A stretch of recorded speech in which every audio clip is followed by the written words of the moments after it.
السلام علیکم ورحمۃ اللہ تعالی وبرکاتہ۔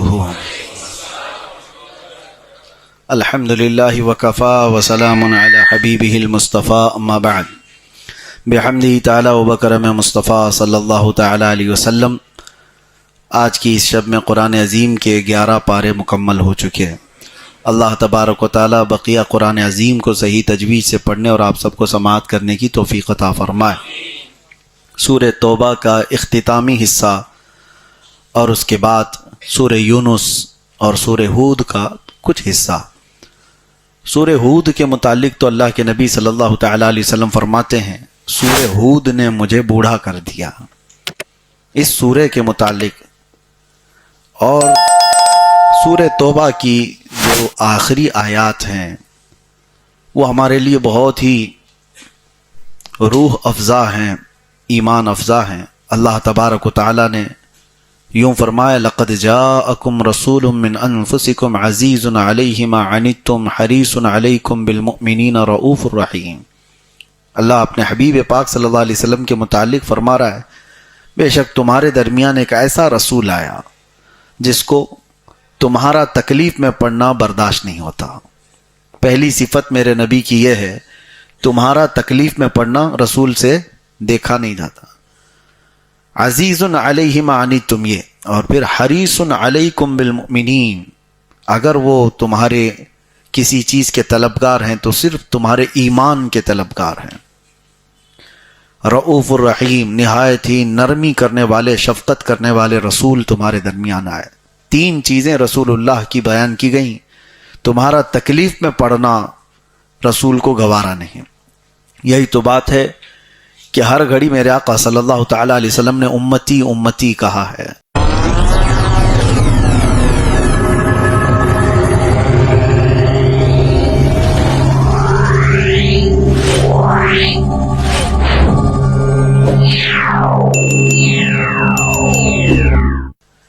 جہاں جہاں حضور پاک صلی اللہ تعالی علیہ وسلم امت کے متعلق دعا کرتے، آپ دیکھیں اس کا بیک گراؤنڈ۔ حضرت عائشہ صدیقہ رضی اللہ تعالیٰ عنہ فرماتی ہیں، کبھی رسول کریم صلی اللہ تعالیٰ علیہ وسلم بستر سے اٹھ کر چلے جاتے اور جب ابر چھاتا، بجلیاں کڑکتی تو حضور کھلے آسمان کے نیچے استغفار کرنے لگ جاتے تھے اللہ کریم کی بارگاہ میں۔ آپ سے پوچھا جاتا، آپ بجلیوں کے کڑکنے سے یا ابر سے اس طرح کیوں بے قرار ہوتے ہیں؟ حضور پاک صلی اللہ تعالیٰ علیہ وسلم نے ارشاد فرمایا، مجھے اندیشہ ہوتا ہے کہیں یہ بجلیاں یا یہ ابر میری امت پر عذاب نہ بن جائیں۔ پچھلی امتوں پر عذاب آنے سے پہلے اسی طرح کے حالات ہوتے تھے، تو میں استغفار کرتا ہوں کہ اللہ تبارک و تعالیٰ میری امت کو عذاب سے بچائے۔ اور جب یہ بجلیاں اور ابر چھٹ جاتا ہے تو واپس حضور تشریف لاتے۔ فکر امت یہ تھی اللہ کے نبی صلی اللہ تعالیٰ علیہ وسلم کی۔ اس آیت کی تفسیر بڑی طویل ہے اور رسول کریم صلی اللہ تعالیٰ علیہ وسلم کے متعلق یہ فرمایا کہ وہ نہایت ہی نرم دل اور شفقت کرنے والے ہیں۔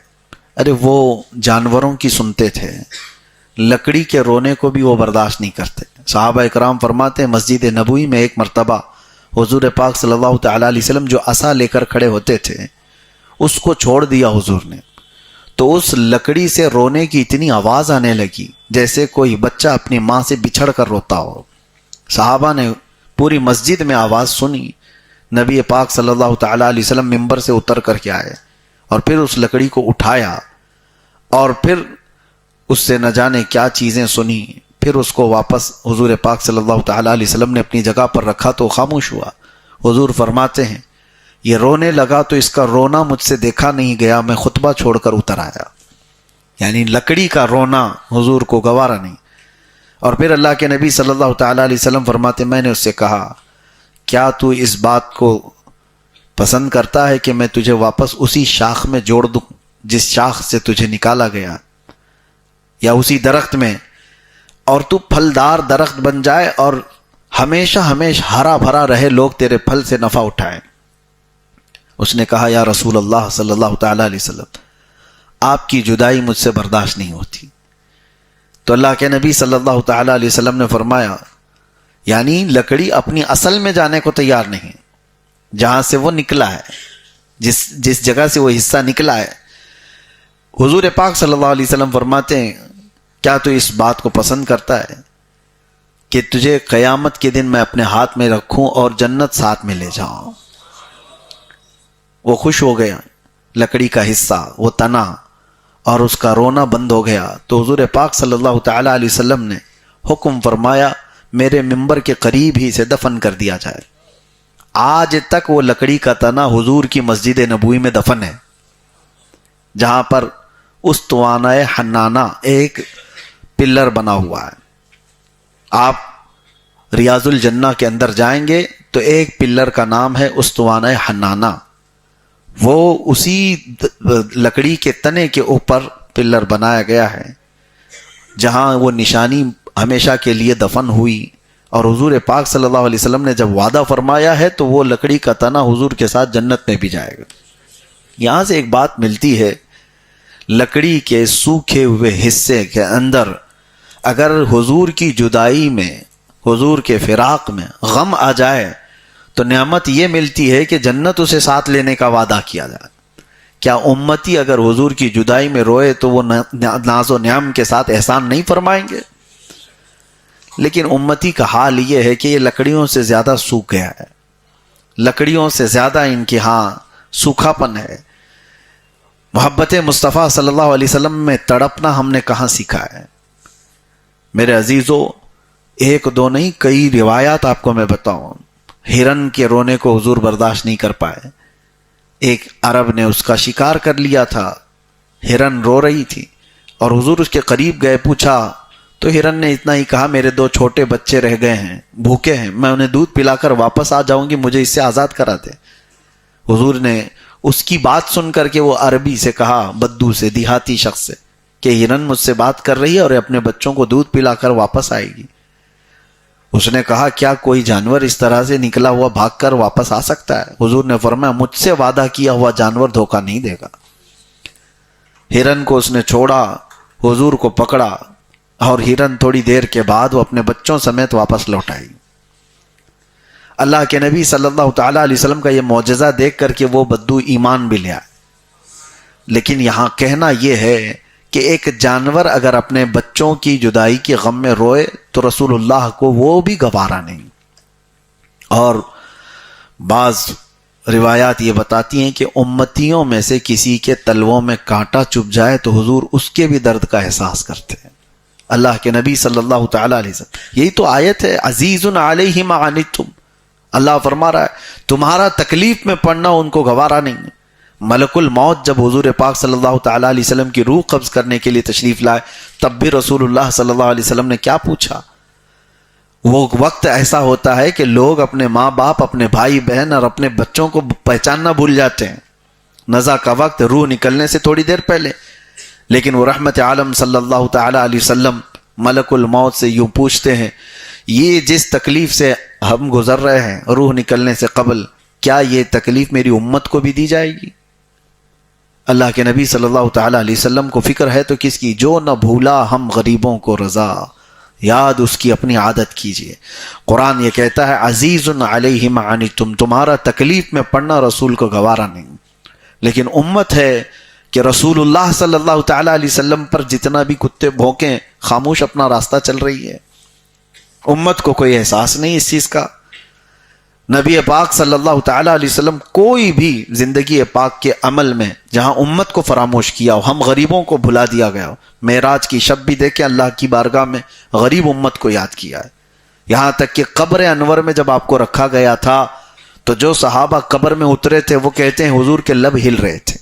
اس وقت ہم نے کانوں سے سنا اللہ کے نبی صلی اللہ علیہ وسلم فرما رہے تھے رب ہب لی امتی، میری امت کو میرے حوالے کر دے مولا۔ امت کے لیے حضور پاک صلی اللہ تعالی علیہ وسلم کا یہ فکر کرنا، کوئی نہیں ہے جو ہمارے لیے اس قدر تڑپتا ہو یا اللہ کریم کی بارگاہ میں ہمارے لیے اس طرح کی دعائیں کرتا ہو۔ اور یہ بھی بات سنیے، فضیلت، حضور صلی اللہ تعالی علیہ وسلم کس چیز سے سب سے زیادہ راضی ہوتے تھے پتہ ہے؟ ایک دعا میں آپ کو بھی بتا دے رہا ہوں۔ حضور نے فرمایا جس نے یہ دعا کیا اس پر میری شفاعت واجب ہوگی۔ وہ کیا دعا ہے؟ بس یہ دعا ہے، اللہم ارحم امت محمد صلی اللہ علیہ وسلم رحمتا عامہ، اللہم اغفر امت محمد صلی اللہ علیہ وسلم مغفرتا عامہ، جس کا مطلب یہ ہوتا ہے اے اللہ امت محمدیہ پر عام رحم فرما۔ اے اللہ امت محمدیہ کی عام بخشش فرما. جس نے یہ دو باتیں کی، امت کے لیے دعا کی، حضور فرماتے میری شفاعت ہے اس پر، امت کے لیے.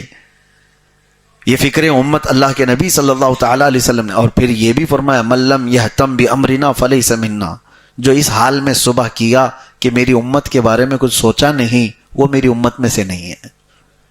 تو کتنے ہیں جو ہم میں سے فکر امت میں ہیں؟ کون ہے جو تڑپتا ہے غریب امت کے لیے؟ ہم تو سیلفش ہو گئے آج کے دور میں، ہمارے اپنے اپنے معاملات میں ہم بزی ہو گئے. دنیا جاتی ہے کسی بھی کھائی میں، ہمیں اس کی کیا فکر. اب تو شہروں کے حالات ایسے. میں ابھی مہینے بھر قبل ایک گھر گیا تھا، اور باہر نکلنے کے بعد ان کے فلیٹ سے دوسرے فلیٹ کو دیکھا تو وہاں بھی مسلمان نام تھا. میں نے پوچھا یہ لوگ جانے پہچانے لگتے ہیں؟ تو انہوں نے کہا ہم تو یہاں 8 سال سے ہیں لیکن ابھی تک ان سے ہماری کوئی ملاقات نہیں. میں جانتا ہوں لیکن بغل میں جن کا گھر ہے وہ نہیں جانتے. یہ شہروں کی زندگیاں ہیں، یہاں پڑوس کا تصور ختم ہو چکا ہے. کئی دنوں تو ایسا ہوتا ہے کہ کوئی مر گیا، بہت دنوں کے بعد پتہ چلتا ہے کہ وہاں بلڈنگ میں سے کوئی انتقال کر کے چلا بھی گیا ہے. تو یہ معاشرہ تو رسول اللہ صلی اللہ تعالی علیہ وسلم کا دیا ہوا نہیں تھا.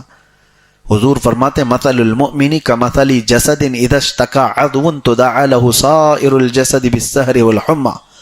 مومن کی مثال ایسے ہے جیسے ایک جسم کے اعضاء، سارے مومنین ایک جسم کے پارٹ ہیں. ایک عضو کو تکلیف ہو جائے تو پورے جسم میں بخار آنا چاہیے. سر درد ہے تو ایسا نہیں ہے کہ پھر باقی جسم اچھا ہی رہتا ہے، پورا جسم اس درد کی وجہ سے بے قرار رہتا ہے. انگوٹھے میں ٹھوکر لگ جائے لیکن کھانا اچھا نہیں لگتا. تو مومنین کی مثال ایسی، ایک مومن کو اگر تکلیف ہو تو سارے مومنین تڑپنا چاہیے. فلسطین کے حالات دیکھیں، عراق ہو، شام ہو، یمن ہو، جل کر راکھ ہو گئے. آپ اندازہ کر سکتے ہیں 70,000 لوگوں کو قتل کر دیا گیا. یہ جینوسائیڈ کہا جاتا ہے اس کو، نسل کشی ہے. اور اس میں سے تقریباً 30,000 کے قریب وہ بچے جو ابھی کھلے بھی نہیں تھے، وہ اپنے باپ کی گود میں ختم ہو گئے. کیسے کیسے ان لوگوں کے چھیتڑے اڑائے گئے. ہم تو ویڈیو شیئر کرتے ہیں اور نکال جاتے ہیں. میں اس کے متعلق یہ تو کہنا چاہتا ہوں کہ کبھی تم تنہائی میں بیٹھ کر تمہاری آنکھیں بھیگ جاتی ہو فکر امت میں، تو یہ بھی کافی ہے. جا نہیں سکتے، مدد نہیں کر سکتے، تمہاری استطاعت نہیں، طاقت نہیں، تو کم از کم احساس تو کر سکتے ہو. اور جب احساس کے ساتھ، درد دل کے ساتھ تم پکارو گے اللہ کی بارگاہ میں کہ اللہ ان بچوں کی تکلیف دیکھی نہیں جاتی، یا رحمان ان پر رحم فرما، ان کی آزمائش کو ختم فرما. ویسے تو اجتماعی دعائیں، فارمیلٹیز بہت ہوتی رہتی ہیں. میں تو یہی سمجھتا ہوں لوگ تو دعاؤں کے لیے ہاتھ بھی اٹھاتے ہیں تو کھجاتے ہوئے ادھر سے ادھر، ان کے نہ تصور ہیں نہ خیالات ہیں. وہ تو ڈیوٹی کرنے آئے ہیں، ادھر ہاتھ اٹھائے، کب امام نیچے چھوڑا کہ وہ نکل گئے. یہ دعا ہے؟ دعا تو درد ہے، احساس ہے. اور اس طرح سے دعا کرو تو پھر دیکھو بار اجابت سے ٹکرا جائے. احساس ختم ہونے کو آ گیا. وجہ یہ ہے کہ ہم ان تکلیفوں سے نہیں گزر رہے ہیں جن تکلیفوں سے امت گزر رہی ہے. لیکن نمبر آئے گا، زیادہ دیر تک انتظار نہ کرو، نمبر آئے گا. اللہ تبارک و تعالی فکر امت میں تڑپنے کی توفیق عطا فرمائے. زندگی کا کچھ حصہ وہ بھی رکھو.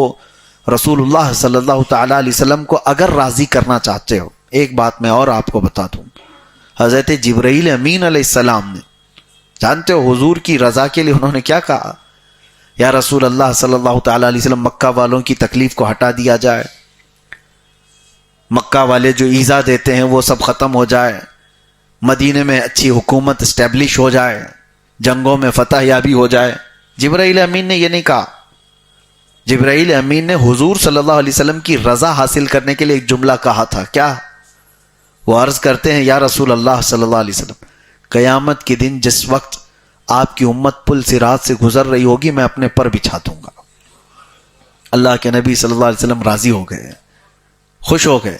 جبرائیل امین علیہ السلام نے امت کی بات کی، حضور راضی ہو گئے. امت کے لیے آپ جب بھی کچھ کرو اللہ کے نبی راضی ہوں گے. جس نے بھی امت کے بھلائی کا کام کیا رسول پاک صلی اللہ علیہ وسلم کی رضا اس نے حاصل کر لیا. حتیٰ کہ تم راستے سے تکلیف دہ چیز کو بھی اٹھاؤ، امت تکلیف میں نہ آئے، حضور پاک کی رضا کا سبب ہے. یہ میرے آقا صلی اللہ تعالیٰ علیہ وسلم کی رضا حاصل کرنے کا سب سے آسان طریقہ یہ ہے. امت کی بھلائی کا خیال کرو. لوگ بڑے بڑے وظیفے، بڑے بڑے اعمال، بڑی بڑی عبادتوں میں مصروف ہیں، لیکن وہ فکر امت میں نہیں ہے، وہ خود اپنی فکر میں رہ گئے.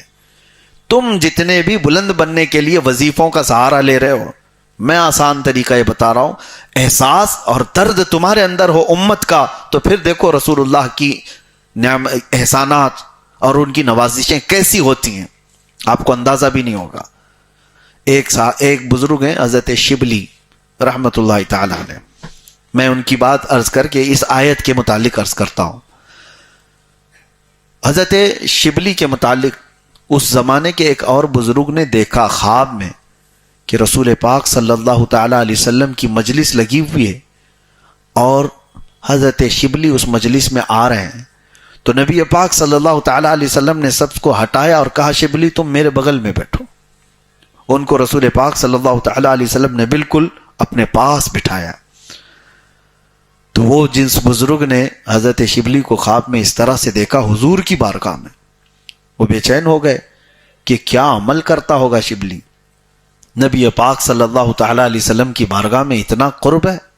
دوسرے دن اٹھے اور دوڑتے ہوئے وہ حضرت شبلی کو تلاش کر کے پہنچے اور جا کر کے ان سے ایک بات پوچھی کہ شبلی مجھے ایک بات بتاؤ، رسول پاک صلی اللہ تعالی علیہ وسلم کی بارگاہ میں تمہارا ایسا مقام ہے.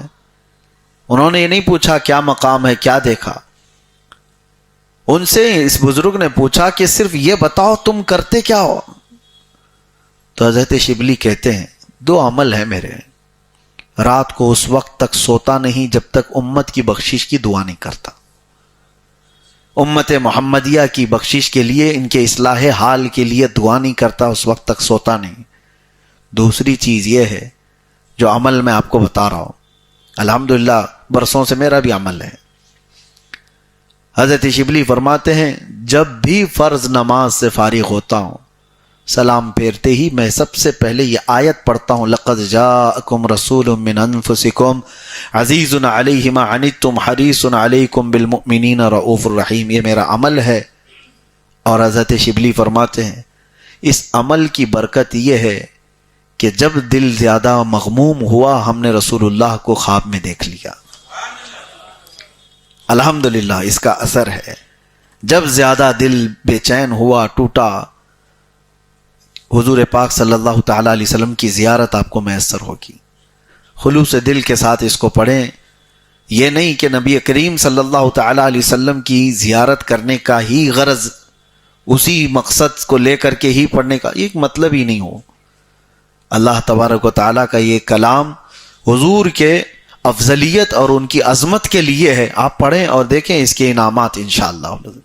بہرحال 11ویں پارے میں ایک اور آیت ہے جس کو میں آپ کے سامنے عرض کرتا ہوں. حضور پاک صلی اللہ تعالیٰ علیہ وسلم نے صحابہ کو جنگ تبوک میں جانے کا حکم دیا تھا.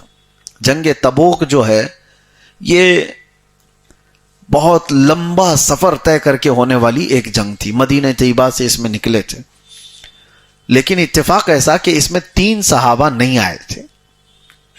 وہ کون تھے؟ ان کے متعلق آیت آئی ہے قرآن پاک میں جو آج ہم نے تلاوت کیا. اس میں سے ایک صحابی حضرت کعب، انہوں نے بڑی طویل حدیث خود اپنا واقعہ بیان کیا ہے. یہ حدیث آپ کو سیاہ ستہ میں مل جائے گی. تو حضور پاک صلی اللہ تعالیٰ علیہ وسلم جب جنگ میں تشریف لے گئے، جتنے طاقت والے لوگ ہیں، استطاعت والے لوگ ہیں اور بغیر عذر کے ہیں ان کو جانا واجب تھا. سفر چلتا رہا، لیکن 3 لوگ ایسے تھے مدینے میں وہ نہیں آئے. حضور نے ان کے بارے میں پوچھا بھی کہ فلاں بن فلاں کہاں ہے، فلاں بن فلاں کہاں ہے. تو صحابہ نے کہا ہم نے ان کو مدینے میں دیکھا تو تھا، بیمار بھی نہیں، صحت مند تھے، لیکن آئے کیوں نہیں پتا. اس کے بعد یہ حضرت کعب کہتے ہیں میری بات یہ تھی کہ ابھی جماعت نکل رہی تھی، صحابہ اکرام جا رہے تھے، سوچا ابھی تو یہ لوگ مدینے کے باہر ہی پہنچے ہیں، جا کر کے میں پا لوں گا، بہت جلدی ہی ان کو پکڑ لوں گا. پھر تھوڑا سو گئے، پھر سوچا دوسری منزل پہ پہنچے ہوں گے، وہاں تو میں آسانی سے پہنچ جاؤں گا. تیسری منزل تک پہنچے ہوں گے. وہ کرتے کرتے یہ اسی طرح سے وقت گزرتا گیا اور رسول اللہ صلی اللہ تعالی علیہ وسلم صحابہ کے ساتھ سفر پر نکل گئے. لمبا سفر ہو گیا. وہ دونوں جو باقی صحابہ ہیں ان کا بھی یہی حال تھا. کوئی عذر تو تھا نہیں.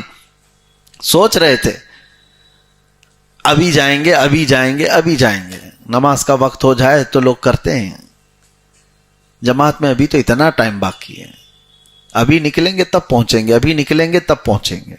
بہرحال تو حضور پاک صلی اللہ تعالی علیہ وسلم جب واپس آئے جنگ سے تو سب سے پہلے ان 3 لوگوں کو طلب کیا. کہاں ہیں فلاں بن فلاں, فلاں بن فلاں. اس میں حضرت کعب جو بیان کرتے ہیں گھبراہٹ تھی, ڈر تھا کہ ہم تو بغیر عذر کے نہیں گئے. ہیلا بہانہ کر سکتے تھے کہ کچھ نہ کچھ بہانہ کر لیں, بیوی بیمار, گھر کے معاملات کچھ خراب. لیکن حضرت کعب کہتے ہیں حضور پاک صلی اللہ علیہ وسلم نے جیسے ہی پوچھا کہ کعب کس چیز نے تم کو روکا جنگ میں آنے سے, کیوں سفر میں ساتھ نہیں آئے؟ کہتے میں بہانہ بنا سکتا تھا لیکن اس سے میں کیا چھپاؤں جو دل کے حالات کو بھی جانتا ہو. رسول رحمت صلی اللہ تعالی علیہ وسلم کی بارگاہ میں کیا بیان چھپا سکتا ہوں؟ تو پھر انہوں نے صاف صاف بتا دیا, یا رسول اللہ سستی اور کاہلی نے مجھے روک دیا, میں نہیں آ سکا. ان دونوں سے پوچھا, ان کا بھی معاملہ وہی تھا. انہوں نے بھی صاف صاف بتا دیا کہ ہم آنے کو تیار تو تھے, اب تب کرتے ہوئے جماعت آگے نکل گئی صحابہ کی اور ہم رہ گئے. حضور پاک صلی اللہ تعالی علیہ وسلم نے کیا فرمایا؟ پورے مدینے والوں کو حکم ہوا کہ ان تینوں کا مکمل بائیکاٹ کر دیا جائے. ان سے کوئی نہ ملاقات کرے گا, نہ ان کے ساتھ کوئی لین دین, کھانا پانی کچھ نہیں ہوگا. اور صحابہ اکرام رضوان اللہ تعالی علیہ مجمعین وہ حضور کی بات پر تو ایسے عمل کرنے والے, وہ سیسا پلائی دیوار تھے. ایک حکم آ جانے پر 50 سال پرانی شراب کے مٹکے توڑ دیے تھے. وہ صحابہ کی بات ہے, حکم آ گیا تو پھر اس کے بعد وہ نہیں دیکھتے. میں آپ کو صرف اتنی بات بتاتا ہوں, حکم پر عمل پیرا ہونے کا طریقہ صحابہ کا کیا تھا. عبداللہ بن رواحہ رضی اللہ تعالیٰ ایک صحابی, حضور پاک صلی اللہ علیہ وسلم مسجد نبوی میں بیان کر رہے تھے. اسی اسنا میں جو لوگ کھڑے ہوں گے حضور نے فرمایا بیٹھ جاؤ. حضور کی آواز آئی, جو کھڑے ہوں گے ان کے لیے. عبداللہ بن رواحہ اپنے گھر سے نکلے ہوئے ابھی گلی میں تھے, جمعہ کے لیے مسجد میں آ رہے تھے. ان کے کانوں میں حضور کی آواز آئی, وہ گلی میں ہی بیٹھ گئے, وہیں بیٹھ گئے. تو لوگوں نے ان سے کہا کہ عبداللہ, رسول اللہ صلی اللہ تعالی علیہ وسلم وہ مسجد میں موجود لوگوں سے فرما رہے ہیں کہ بیٹھ جاؤ. حضرت عبداللہ بن رواحہ کہتے ہیں میرے کانوں میں رسول اللہ کی آواز آ گئی, بیٹھ جاؤ. اگر میں کھڑا رہا اس کے بعد تو پھر غداروں میں شمار نہ ہو جائے, نافرمانوں میں میرا شمار نہ ہو جائے. اور اس کے بعد ایسی ہی گھسٹتے مسجد تک آئے, کھڑے نہیں ہوئے. تو صحابہ کے عمل کا طریقہ تو یہ تھا, ایک بار اگر کہہ دیا جائے بائیکاٹ تو یہ نہیں کہ چوری چھپے کوئی بات کر لی جاتی, نہیں, وہ تو اتنے سخت تھے معاملات میں. انس بن نزیر ایک صحابی ہیں, حضور صلی اللہ علیہ وسلم ان کے گھر گئے اور راز کی کچھ باتیں ان سے ہوتی تھی. مکہ سے ایک لیٹر آیا تھا, جنگوں کی تیاریاں کر رہے تھے مکہ والے, اس میں لکھا ہوا تھا کہ کیا کیا تیاریاں ہو رہی. حضور صلی اللہ علیہ وسلم نے انس بن نزیر سے کہا پڑھ کے سناؤ. تو انہوں نے پڑھا, سنایا, اور حضور نے فرمایا بند کرو, یہ تیرے اور میرے بیچ میں راز ہے, کسی کو بتانا نہیں. ہو گئی بات, یہ فائنل ہے.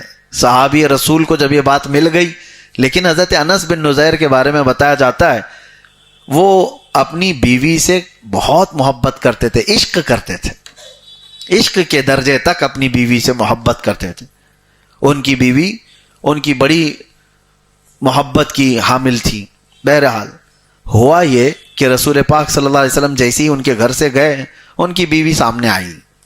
کہا انس, رسول اللہ صلی اللہ علیہ وسلم آئے تھے, کیا بات ہو رہی تھی؟ عشق اپنی جگہ, محبت اپنی جگہ بیوی کا. انس بن نزیر نے کہا نہیں, وہ بات نہیں بول سکتا جو رسول اللہ نے کہا کہ راز ہے, وہ نہیں بول سکتا.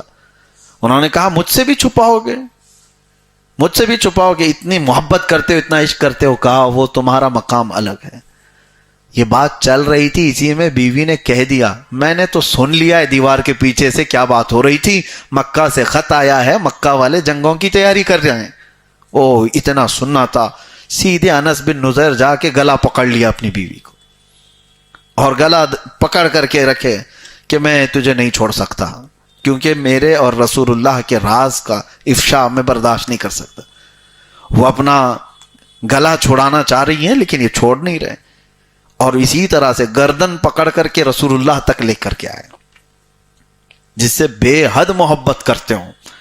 آ کر کے نبی پاک صلی اللہ علیہ وسلم سے عرض کیا کہ آقا، آپ کا یہ غلام آپ کے راز کی حفاظت کر رہا تھا، لیکن دیوار پیچھے سے اس خاتون نے سن لیا، اگر آپ کا حکم ہے تو اس کو میں ختم کر دوں. رسول پاک صلی اللہ تعالی علیہ وسلم رحمت للعالمین ارشاد فرماتے ہیں انس چھوڑ دو، وہ بھی میری صحابیہ ہے، وہ راز کی حفاظت کرے گی. اس کے بعد ہاتھ چھوڑ دیا، پھر مسکرا کر اپنی بیوی سے کہا یہ رشتہ الگ ہے اور وہ محبت الگ ہے. میرے آقا صلی اللہ تعالی علیہ وسلم کا حکم جہاں آ جائے تو پھر کوئی رشتہ نہیں ہے. یہ صحابہ کا معمول تھا. تو یہ تین صحابہ کو جیسی حضور نے ایک بات میں کہہ دیا مدینے میں کہ ان تینوں کا بائیکاٹ، بیویوں نے بات کرنا چھوڑ دیا، ان کے بھائیوں نے، ماں باپ نے، کہ اللہ کے نبی کا فرمان ہے تم سے بات نہیں کر سکتے. حضرت کعب کہتے ہیں زندگی اتنی کٹھن ہو گئی تھی، سخت ہو گئی تھی کہ جس کو دیکھو منہ پھیر رہا ہے، کوئی بات کرنے کو تیار نہیں. چلو یہ باتیں تو ہم برداشت کر لیتے کہ مدینے والے کوئی ایک دوسرے سے کوئی بھی ملنا نہیں چاہ رہے ہم سے، لیکن رسول اللہ صلی اللہ تعالی علیہ وسلم کے پاس جائے تو میرے آقا بھی چہرہ پھیر لیتے تھے. یہ بہت سخت معاملہ تھا ان کے لیے. اور ان کی خطا کیا تھی؟ یہ بغیر عذر کے جنگ سے پیچھے رہ گئے تھے. اللہ کے نبی صلی اللہ تعالی علیہ وسلم نے جب فرمایا، ان کی بیویوں کے بارے میں وہ کہتے ہیں وہ کھانے کا برتن یوں سرکا دیتی تھی اور چہرہ پھیر کر کے چلی جاتی تھی. اگر وہ کچھ بات کرتے تو پیچھے مڑ کر کے، کیونکہ وہ رشتہ داریاں بھی تھیں، اس کے باوجود وہ کہتی اللہ کے نبی صلی اللہ علیہ وسلم نے جتنا حکم دیا اسی پر ہم عمل کریں گے، کہیں ہمارا ایمان نہ چلا جائے. وہ عتاب میں چل رہے تھے اور اس اثنا میں ان کے تقریباً 40 دن گزر گئے.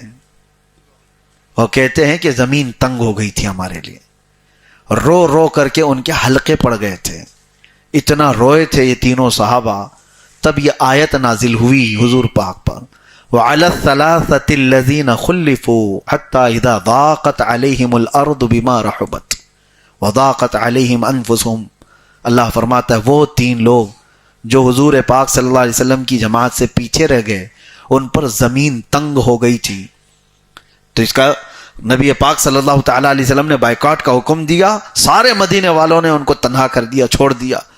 ثم تاب علیہم لیتوبوا ان اللہ هو التواب الرحیم. اللہ فرماتا ہے پھر جب انہوں نے سچی توبہ کی تو اللہ نے ان کی توبہ قبول فرمائی. بے شک اللہ توبہ قبول کرنے والا، رحم کرنے والا ہے. جب یہ آیت نازل ہوئی حضور پاک صلی اللہ تعالی علیہ وسلم فجر میں اعلان فرماتے ہیں کہاں ہے کعب، کہاں ہے فلاں، کہاں ہے فلاں.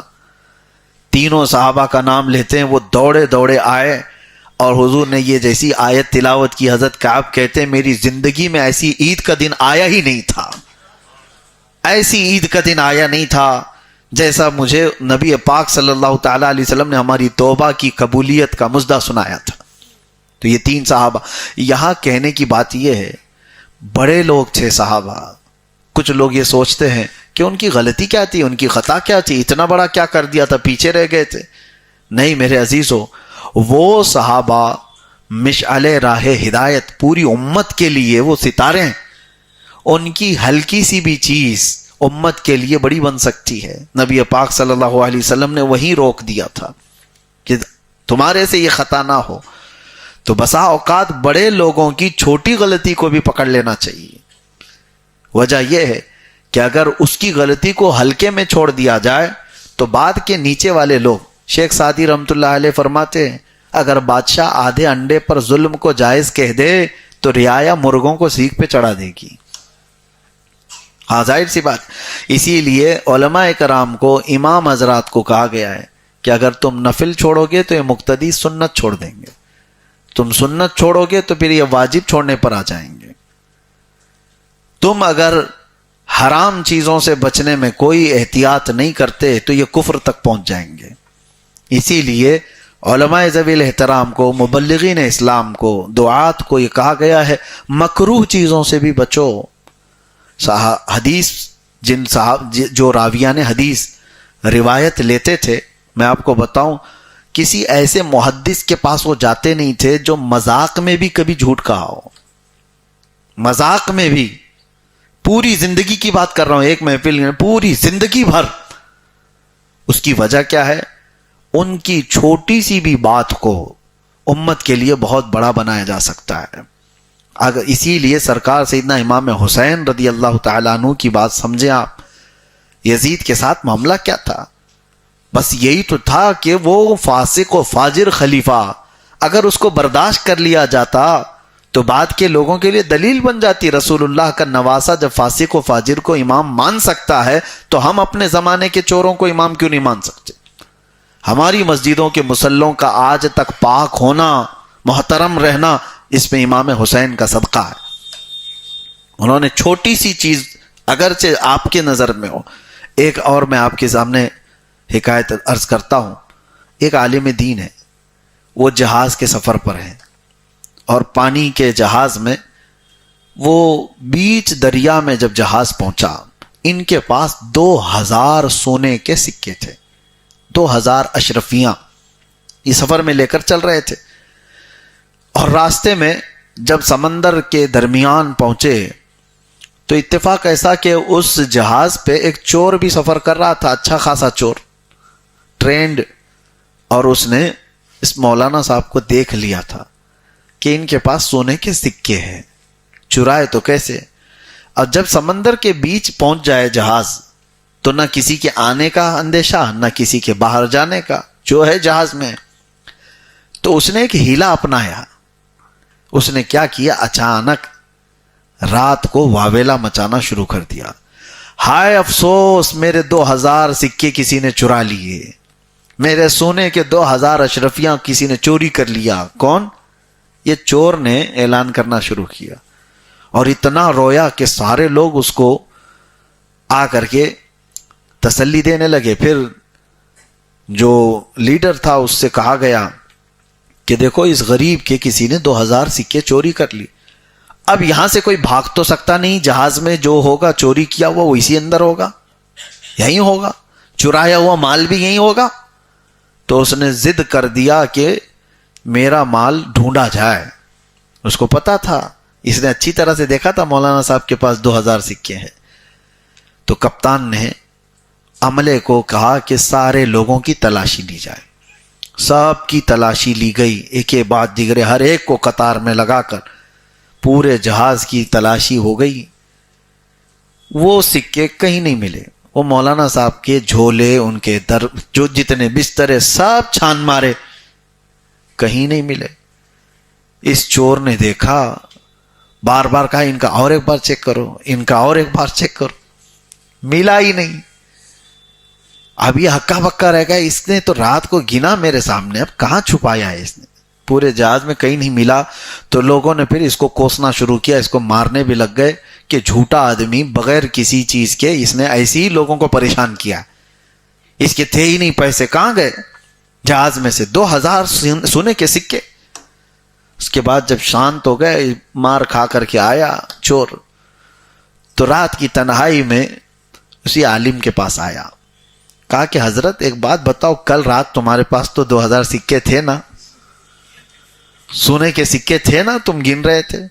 انہوں نے کہا ہاں تھے، تو میرے پاس تھے اور تم دیکھ رہے تھے، یہ بھی مجھے پتا ہے۔ کہا کیا کیا پھر آپ نے؟ کہاں چھپایا ہے؟ کہا جیسے ہی تو نے چوری ہونے کا اعلان کیا ویسے ہی میں اٹھا کے سمندر میں ڈال دیا۔ کہا سمندر میں ڈال دیا؟ 2000 سونے کے سکے سمندر میں پھینک دیا؟ کہا ہاں پھینک دیا۔ کہا کیوں؟ کہا تو جانتا نہیں، میں حدیث رسول سناتا ہوں، لوگوں کو حدیث رسول سناتا ہوں، وہ سکے میرے پاس ملتے اور تو نے تو اعلان کر دیا تھا، دعویٰ کر دیا تھا کہ تیرے چوری ہو گئے، میرے پاس ملتے، مجھے صفائی دینے میں پتہ نہیں کتنے وقت لگتا، تیرے ہیں یا میرے ہیں، یہ کورٹ میں جاتے، عدالت میں جاتے، کم از کم اتنا تو ہوتا کہ تہمت میرے اوپر چوری کی لگ گئی ہوتی۔ میرے اوپر چوری کی تہمت تو لگ گئی ہوتی، اس کا صفایا بعد میں ہوتا کہ میں لایا کہ تو لایا، اور میں اس تہمت سے بچنے کے لیے اپنے سکے اٹھا کے پھینک دیا کہ کل کو کبھی میری حدیث رسول سنانے پر لوگ یہ نہ کہیں کہ جس پر چوری کا الزام تھا وہ رسول کی حدیث کیسے سنا سکتا ہے۔ میں اس تہمت سے بچنے کے لیے وہ سکے اٹھا کر پھینک دیا۔ میں اور حیرت کی بات آپ کو بتاؤں، یہ مولانا صاحب، یہ عالم دین کوئی اور نہیں، وہ امام بخاری تھے، جن کی بخاری شریف اصح الکتب بعد کتاب اللہ، اللہ کی کتاب کے بعد سب سے زیادہ صحیح کتاب اس روئے زمین پر کوئی ہے تو بخاری شریف ہے۔ تو میرے عزیزو، بڑے لوگوں کی چھوٹی چیز کے لیے بھی بہت خیال کرنا ہوتا ہے، بہت احتیاط۔ اسی لیے بزرگان دین حضرت امام اعظم ابو حنیفہ رحمۃ اللہ تعالی علیہ کے متعلق یہ بتایا جاتا ہے، آپ چل رہے تھے، ایک 8 سال یا 10 سال کے بچے کو کیچڑ میں چلتے ہوئے دیکھا، پھسل رہا تھا، تو آپ نے اس سے کہا بیٹا سنبھل کے چل، سنبھل کر کے چل۔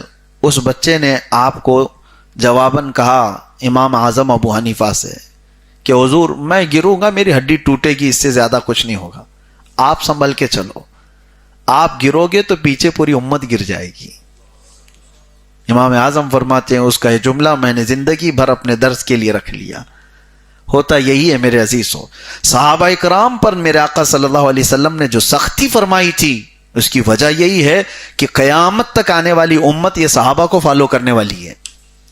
ان کی کسی بھی ہلکی سی چیز کو بھی دیکھ کر کے امت اگر اسی راستے کو فالو کرے گی تو کیا ہوگا؟ تھوڑا ہلکا کج یا ہلکا ٹیڑھا پن بھی حضور نے ان کے اندر باقی رہنے نہیں دیا۔ صحابہ کو اتنا مکمل بنا دیا گیا تھا کہ قیامت تک پیدا ہونے والے سب سے اچھے لوگ جو تھے ان سب کو اللہ نے چن کر کے رسول اللہ کا صحابی بنایا۔ اسی لیے ہم فجر کے بعد صحابہ کی سیرت بھی عرض کر رہے ہیں۔ آپ کو حدیث میں نے بتایا تھا کہ اللہ کے نبی نے فرمایا میرے صحابہ ستاروں کی مانند ہیں، تم جس کی بھی پیروی کرو گے ہدایت پا جاؤ گے۔ یہ آیتیں تھی۔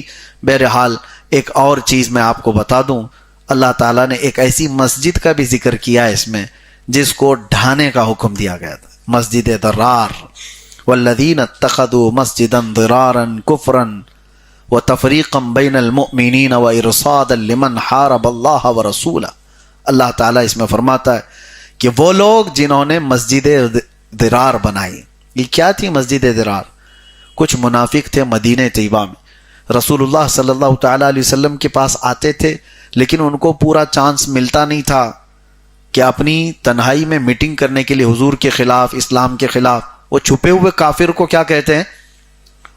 چھپے ہوئے کافر کو منافق کہتے ہیں۔ چہرہ اس کا سب کچھ مسلمانوں کی طرح، نماز بھی پڑھتا ہوگا، سب کچھ کرتا ہوگا، لیکن اندر سے وہ کافر ہے، اس کو منافق کہتے ہیں۔ تو انہوں نے آ کر رسول اللہ صلی اللہ علیہ وسلم سے یوں کہا کہ ہم بڑے دور رہتے ہیں محلے میں، وہاں سے مسجد نبوی آنے میں ہم کو لمبا وقت لگ جاتا ہے اور آنے جانے کی تکلیفیں ہیں، لہٰذا ہم کو ایک الگ مسجد بنانے کی پرمیشن دیجیے، الگ ہم ایک مسجد بنا لیں۔ رسول پاک صلی اللہ تعالیٰ علیہ وسلم سفر پر جا رہے تھے، ان لوگوں نے مسجد بنا لی، لیکن ان کا مقصد دوری کی وجہ نہیں تھی۔ مسجد نبوی تو صحابہ کہاں کہاں سے آتے تھے، کھیتی باڑی کرنے والے صحابہ بھی آتے تھے جو مدینے کے باہر رہتے تھے، لیکن یہ لوگ مدینے سے بہت دور نہیں تھے۔ مسجد قباء جہاں پر آج ہے بنی ہوئی ہے، اس کے قریب ہی انہوں نے ایک الگ مسجد بنا لی، لیکن وہ میٹنگ کا ایک اڈا تھا، فتنوں کا ایک اڈا تھا، وہ مسجد نہیں تھی۔ اس میں بیٹھ کر کے رسول اللہ صلی اللہ تعالیٰ علیہ وسلم کے خلاف منصوبے بناتے تھے، اسلام کو کمزور کرنے کے منصوبے وہاں پر بنائے جاتے تھے۔ تو اللہ تعالیٰ نے اپنے نبی سے حکم دیا کہ اس مسجد کو ڈھا دیا جائے، جلا دیا جائے، ختم کر دیا جائے۔ تو مسجد ضرار اس لیے کہلاتی، اللہ کے نبی صلی اللہ تعالیٰ علیہ وسلم نے حکم دیا صحابہ کو کہ اس طرح کا فتنوں کا اڈا اگر مسجد کی شکل میں ہو تو اس کو ختم کر دیا جائے۔ اس کو ہٹا دیا گیا اور وہاں پھر کبھی بھی آج تک مسجد نہیں بنائی گئی، تو اس کو مسجد ضرار کہا گیا۔ آج بھی ہم یہ کہتے ہیں کہ جو مسجد نبی پاک صلی اللہ علیہ وسلم کی گستاخی سکھاتی ہو وہ مسجد نہیں، وہ مسجد ضرار ہے، مسجد ضرار ہے۔ حالانکہ مسجدیں اللہ کی عبادت کے لیے ہیں، اللہ کی عبادت کے لیے، وہ لوگ بھی اللہ کی عبادت کے لیے مسجد شروع کیے تھے، لیکن وہاں کر کیا رہے تھے؟ نبی پاک سے بغض اور عداوت۔ آج کے زمانے میں بھی جو حضور کی محبت سے دور کرنے والے جس مسجد میں بھی پیغامات ہوتے ہوں، وہ مسجد نہیں ہے، وہ مسجد ضرار ہے۔ ایسی مسجدوں میں نہ جائیں جہاں رسول اللہ صلی اللہ تعالیٰ علیہ وسلم سے دور کیا جاتا ہو، ان کو عام بشر کہا جاتا ہو، بڑے بھائی کے برابر کہا جاتا ہو، پیٹھ پیچھے کا علم نہیں ہے یہ کہا جاتا ہو، ان کا خیال آنا گدھے اور بیل کے خیال سے بدتر کہا جاتا ہو، نعوذ باللہ من ذالک۔ ان ممبروں سے جہاں رسول اللہ کی شان میں بھونکا جاتا ہو، وہ مسجد کہاں ہے؟ وہ مسجد ضرار ہے۔ مسجد وہ ہے، اعلیٰ حضرت فرماتے ہیں واللہ ذکر حق، یعنی ذکر خدا جو ان سے جدا چاہو نہ جدیو، یعنی اللہ کا ذکر کرنا چاہتے ہو اور حضور کو چھوڑ کر کے، ذکر خدا جو ان سے جدا چاہو نہ جدیو، واللہ ذکر حق نہیں، کنجی سقر کی ہے۔ سقر کہتے ہیں جہنم کو۔ تو خالص اگر کوئی یہ کہتا ہے کہ نہیں نہیں میں اللہ اللہ کرنے کے لیے یہ بنایا ہوں، نبی کا یہاں کوئی تذکرہ نہیں ہوگا، اعلیٰ حضرت فرماتے ہیں یہ تو جہنم کی کنجی ہے۔ شیطان بھی اللہ کو مانتا تھا لیکن رسالت کا انکار کیا۔ بہرحال اللہ تعالی ہماری مسجدوں میں وہ روحانیت آج بھی باقی ہے کہ ہم نماز اللہ کے لیے پڑھتے ہیں، ختم ہوتے ہی میرے نبی کی بارگاہ میں سلام بھی پیش کرتے ہیں، یہاں محبت کے پیغامات دیے جاتے ہیں۔ ہماری شروعات ہوتی، کبھی محفلیں ہوں، کوئی بھی مجلس ہو، محفل ہو، نعت پاک مسجد میں پڑھی جاتی ہے، نبی پاک کی شان مسجد میں بیان ہوتی ہے، اور نمازوں کے بعد رسول کریم صلی اللہ تعالیٰ علیہ وسلم پر اجتماعی طور پر سلام اور درود بھیجنے کا ہمارا معمول ہے یا نہیں؟ آج بھی ہر نماز کے بعد ہمارے ہاں امام کیا کہتا ہے؟ ان اللہ وملائکتہ یصلون علی النبی یا ایھا الذین آمنوا صلوا علیہ وسلموا تسلیما اللہم صل علی سیدنا محمد وعلی آلہ وصحبہ وبارک وسلم۔ حالانکہ کوئی یہ کہتا کہ یہ درود یہاں کیوں پڑھ رہے ہو؟ اللہ کی عبادت کرو مسجد میں، رسول کا یہاں کیوں ذکر ہے؟ نہیں، تمہاری نمازیں کمپلیٹ نہیں جب تک رسول پر سلام نہیں بھیجتے۔ اللہ تبارک و تعالیٰ اسی عشق کے ماحول میں زندگی عطا فرمائے اور گمراہ کفار بدین لوگوں سے ہماری حفاظت فرمائے۔ وآخر دعوانا ان الحمد للہ رب العالمین۔ السلام علیکم۔